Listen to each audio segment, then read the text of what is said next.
Ya, kekecewaan yang dilakukan Bahrain masih membekas hingga saat ini. Tentu kini 280 juta supporter Indonesia mengucapkan sampai berjumpa kembali di GBK nanti.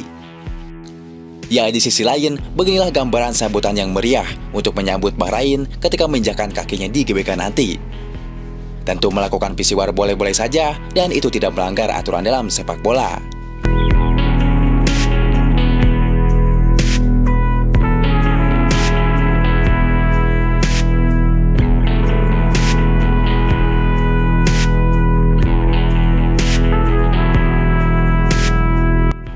Ya, tak cuma supporter Indonesia yang masih menyimpan kekecewaan. Pelatih timnas Indonesia Sintayong yakin kalau tim asuhannya akan mampu membalas kekalahan atas Bahrain saat gantian menjadi tuan rumah pada putaran ketiga kualifikasi Piala Dunia 2026 zona Asia nanti. Ya, pada waktu itu Garuda sempat unggul 2-1 hingga JIJS CS kebobolan pada detik-detik akhir lewat keputusan kontroversial wasit asal Oman Ahmed Akab. Ya, nanti Indonesia akan menjamu Bahrain pada 25 Maret 2025. Menurut Sintayong, Bahrain bakal menjadi pecundang ketika berada di GBK. Kalau Bahrain datang ke kandang kita, pastinya kita bisa menang dan mereka akan dihajar juga. Apalagi saya percaya dan yakin dengan para pemain. Jadi untuk fans nantikan saja pertandingan lawan Bahrain, ujar Sintayong.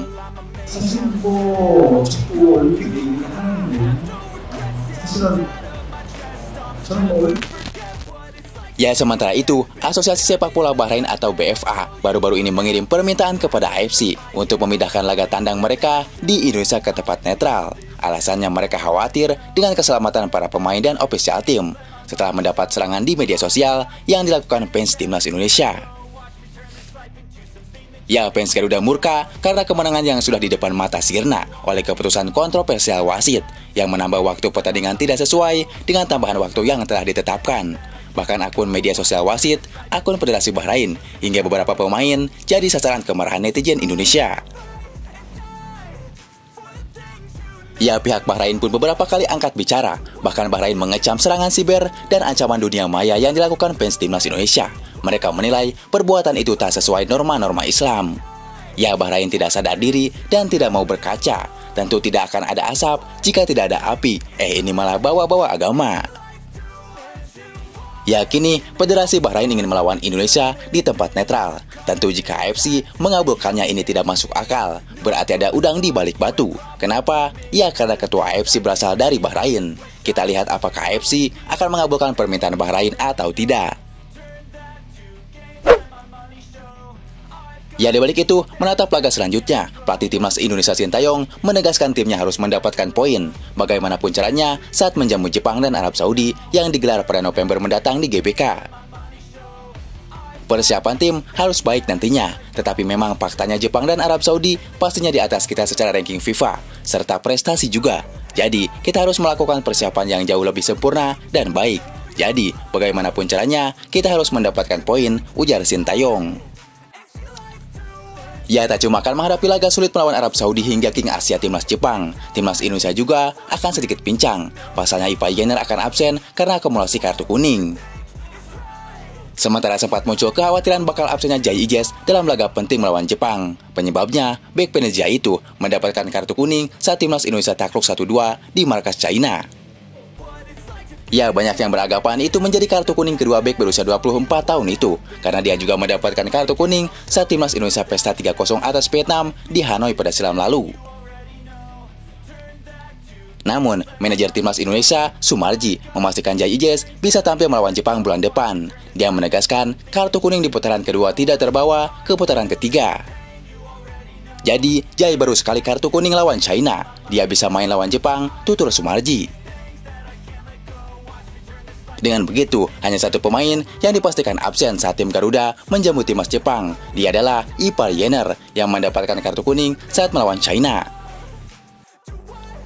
Di balik itu, Sintayong menyatakan dengan tegas bahwa timnas Indonesia akan lolos ke Piala Dunia 2026, meski rintangannya sangat sulit setelah tidak bisa mengalahkan Bahrain dan China. Menurut saya, sekarang ini sama saja. Pasti kami bisa masuk ke playoff dan melaju ke Piala Dunia. Saya yakin sekali, ujar Sintayong.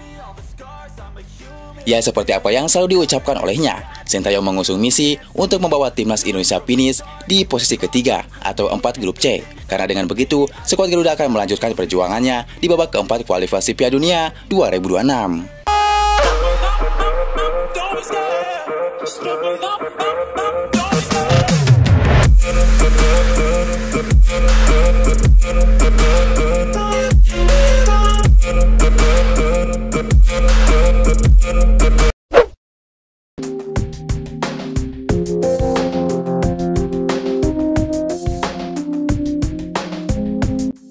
Ya, harus diakui, kali ini Coach Sintayong kalah dalam beradu taktik dengan pelatih China yang sudah senior, Branko Ivkovic. Bahkan tak banyak dari fans Indonesia berkomentar bahwa Sintayong terlalu gegabah dalam hal coba-coba pemain di ajang sangat penting ini. Ivkovic bermain cerdik dengan bertahan total dan hanya mengandalkan serangan balik yang berbahaya. Sementara Coach Sintayong keliru tidak memainkan Tom Haye sejak menit awal dan telah melakukan pergantian pemain. Ya, kali ini Sintayong dalam menyusun starting 11 timnas Indonesia menjadi perbincangan banyak pihak dibandingkan dengan susunan pemain utama saat melawan Bahrain kemarin. Padahal saat melawan China, Indonesia benar-benar di atas angin, bahkan menguasai semua penguasaan bola yang sangat menonjol. Namun sayang, blunder-blunder yang tak perlu justru berbuah petaka dan harus dibayar mahal oleh kekalahan yang sangat mengejutkan ini.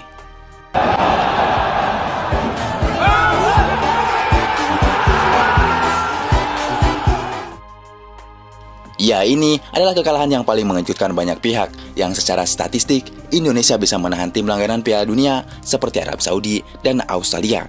Kemudian Indonesia juga menahan tim kuat semacam Bahrain. Semua sepakat Indonesia bakal meraih 3 poin saat melawan China kemarin.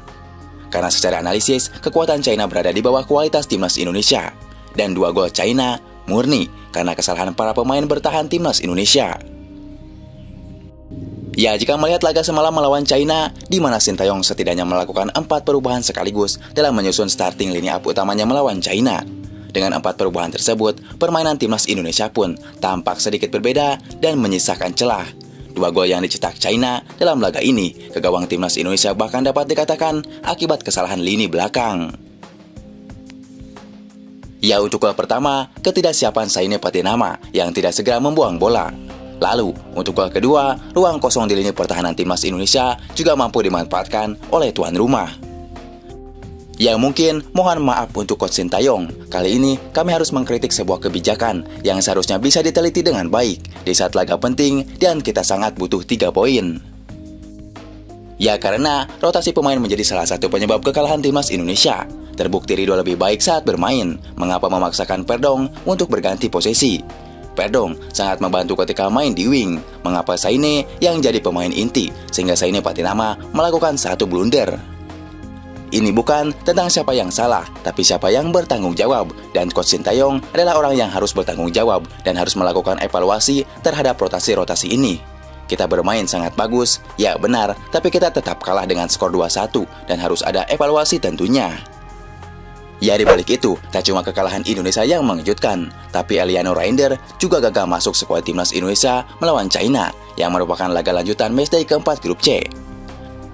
Yang menurut sumber, Eliano gagal masuk skuad murni karena alasan teknis. Padahal saat timnas Indonesia menghadapi Bahrain, pemain PES Juele itu tampil cukup bagus selama 45 menit berada di atas lapangan. Selain Eliano Reinder, 3 nama lain yang gagal masuk skuad timnas Indonesia melawan China adalah Jordi Amat, Muhammad Ferrari, dan Hoki Caraka. Jordi Amat mengalami cedera engkel dan sudah pulang ke Malaysia pada Senin 14 Oktober 2024 malam kemarin. Sementara itu, Muhammad Ferrari dan Hoki Caraka dicoret karena memang kalah bersaing. Ya, sementara itu, timnas Indonesia mengalami pengurangan poin FIFA karena kekalahannya melawan timnas China. Hal ini membuat sementara timnas Indonesia berada di posisi 130 FIFA. Ya, kini timnas Indonesia masih ada 6 laga lagi, dan yang menggembirakan, jadwal dikasih AFC justru menguntungkan kita. Masih ada 3 laga home lawan Arab Saudi, Bahrain, China yang levelnya hampir sama dengan kita. Ya, jika melihat klasemen sementara, sekarang Indonesia akan sulit untuk merebut posisi 2 grup C. Jelas untuk posisi 1 dan 2 sudah pasti dikunci Jepang dan Australia. Mungkin sekarang Sintayong akan berfokus ke babak keempat, yaitu babak playoff.